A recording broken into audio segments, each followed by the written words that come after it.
Kalau Anda harus mengkritik, apa kritik Anda yang paling tajam kepada pemerintahan Kang Emil dulu? Ya, orang desa kurang terperhatikan. Orang desa kurang terperhatikan. Ya, alokasi mereka sangat kecil. Selain juga ketika pembagian anggaran bantuan gubernur tidak didasarkan pada standarisasi kebutuhan daerah. Yang tadi itu. Dan itu juga bukan hanya pada masa Kang Emil, sebelumnya juga seperti itu.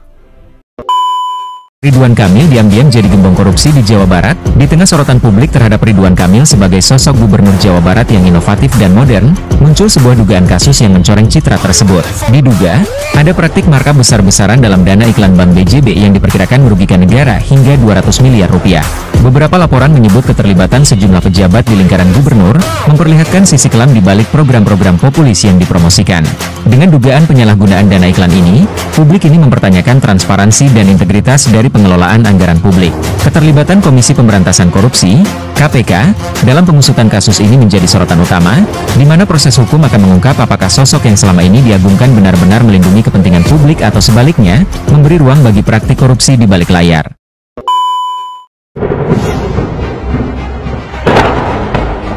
Setelah rumahnya digeledah KPK terkait kasus korupsi di perbankan plat merah, di mana keberadaan Ridwan Kamil terkini ya guys.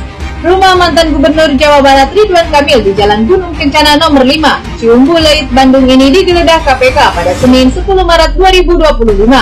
Hilangnya jejak Ridwan Kamil dan keluarnya sebuah mobil mewah keluar dari kediamannya tengah malam makin mencuri perhatian publik. Berkenaan dengan penggeledahan itu, Ridwan Kamil memberikan pernyataan resminya. Namun pernyataan itu tidak diberikan secara langsung, melainkan hanya melalui secari kertas. Wah, ada apa dengan bapak ini ya guys? Kenapa harus bersembunyi? Kalau memang tak salah, gak harus ngumpet segala. Bagaimana menurut?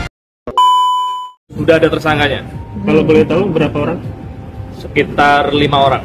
Itu dari pihak swasta semua apa ada penyelenggara negara? Ada dari penyelenggara negara dan ada dari swastanya. Itu mantan direksinya, Mas? Belum bisa dibuka nanti. Mantan direksinya yang tersangka atau gimana? Ya, nanti jelasnya pada saat hari Kamis atau hari Jumat. Apakah di BJB-nya salah satu tersangka karena dia baru mengundurkan diri beberapa waktu lalu? Ya, nanti pastinya rekan-rekan akan tahu pada saat perkara ini dirilis di hari Kamis atau hari Jumat nanti. Ridwan Kamil yang selama ini dikenal sebagai pemimpin humoris dan inovatif, kini harus menghadapi episode baru dalam hidupnya. Bukan soal desain kota, tapi desain penyidikan.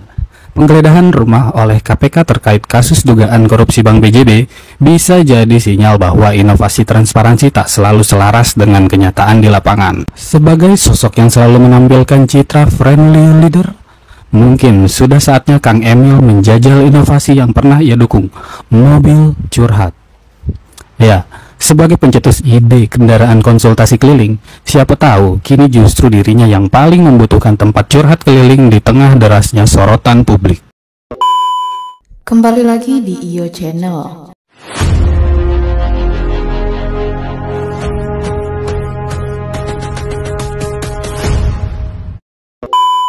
Baiklah, kali ini saya akan membahas terkait BJB. Ketua KPK ungkap penyebab rumah Ridwan Kamil digeledah. Untuk selengkapnya simak video berikut ini. Apa yang menyebabkan rumah Ridwan Kamil digeledah KPK? Jadi hari ini warga Jawa Barat dikejutkan nih, karena rumah mantan Gubernur Provinsi Jawa Barat, yaitu Ridwan Kamil, digeledah oleh KPK soal dugaan kasus korupsi Bank BJB. Jadi 2 tahun yang lalu, sekitar tahun 2023, gue pernah membuat sebuah tulisan yang berjudul Ridwan Kamil merupakan pemimpin gincu dan anti kritik.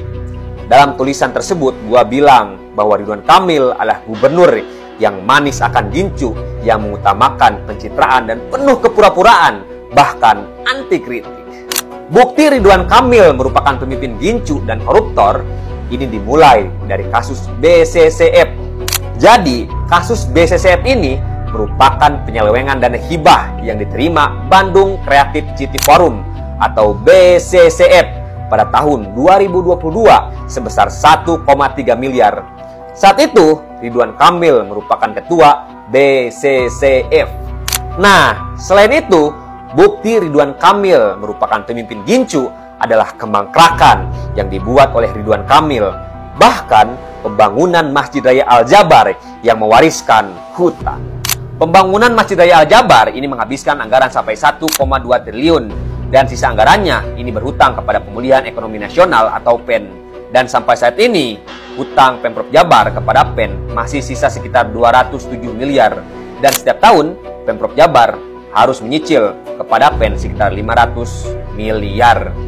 Dan hari ini kita masih mempertanyakan penggunaan anggaran Pemulihan Ekonomi Nasional yang dipergunakan untuk pembangunan Masjid Raya Al-Jabar apakah berpengaruh terhadap pemulihan ekonomi pasca pandemi atau hanya sebatas gincu Ridwan Kamil saja.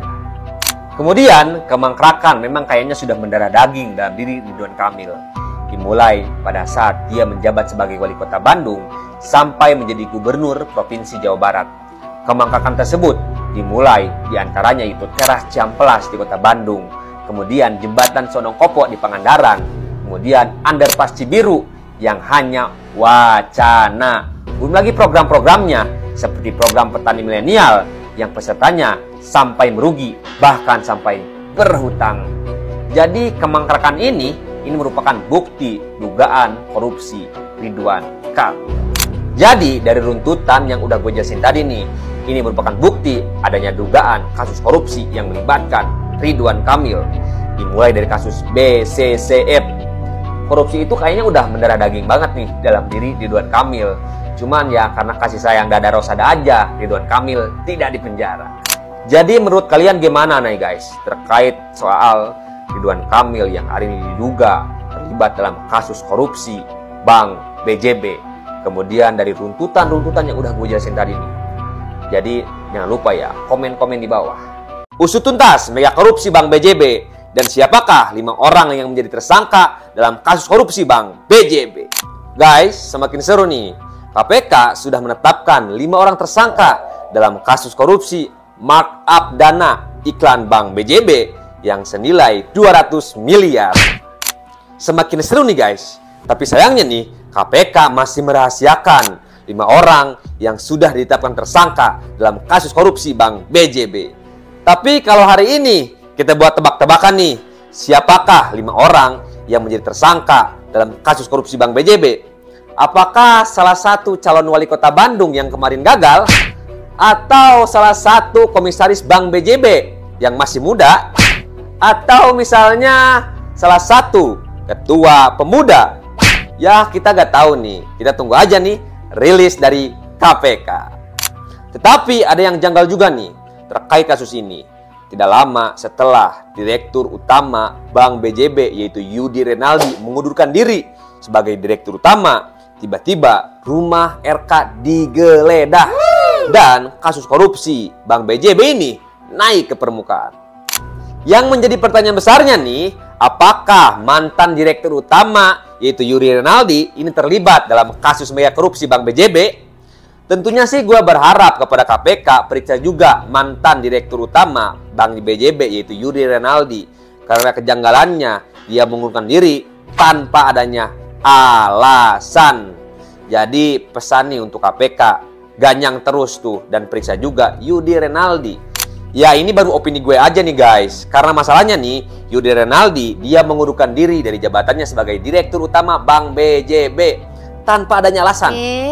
Jadi yang menjadi pertanyaan, apa iya ada manusia yang rela mengundurkan diri dari jabatannya yang super hedon seperti Direktur Utama Bank BJB ini tanpa adanya alasan? Jadi gimana Pak Yudi Renaldi? Jantung masih aman? Jadi gimana guys menurut kalian? Siapakah 5 orang yang ditetapkan menjadi tersangka dalam kasus mega korupsi Bank BJB? Lalu apakah Yudi Renaldi sebagai mantan Direktur Utama ini terlibat? Dan ataukah Ridwan Kamil akan ditetapkan menjadi tersangka setelah rumahnya digeledah oleh KPK? Atau akan ada muncul nama-nama baru yang akan diperiksa atau ditetapkan oleh KPK dalam kasus mega korupsi Bank BJB? Ketua Komisi Pemberantasan Korupsi atau KPK Setio Budianto buka suara soal alasan tim penyidik Komisi Anti Rasuah tersebut menggeledah rumah ex-gubernur Jawa Barat Ridwan Kamil terkait kasus dugaan korupsi dana iklan Bank Pembangunan Daerah Jawa Barat dan Banten atau BJB. Setio menjelaskan upaya penggeledahan rumah politikus Golkar itu sebagai upaya tindak lanjut dari hasil pemeriksaan penyidik terhadap sejumlah saksi dalam kasus ini. Upaya penggeledahan yang dilakukan penyidik terhadap rumah RK tersebut dilakukan pada Senin 10 Maret kemarin. RK pun mengaku menghormati upaya penggeledahan yang dilakukan oleh KPK. Politikus Golkar itu menyebut penyidik juga telah menunjukkan surat resmi ketika menggeledah. Ridwan Kamil mengaku menghormati upaya penggeledahan yang dilakukan KPK. Ia menyebut lembaga anti rasuah telah memperlihatkan surat resmi ketika melakukan penggeledahan.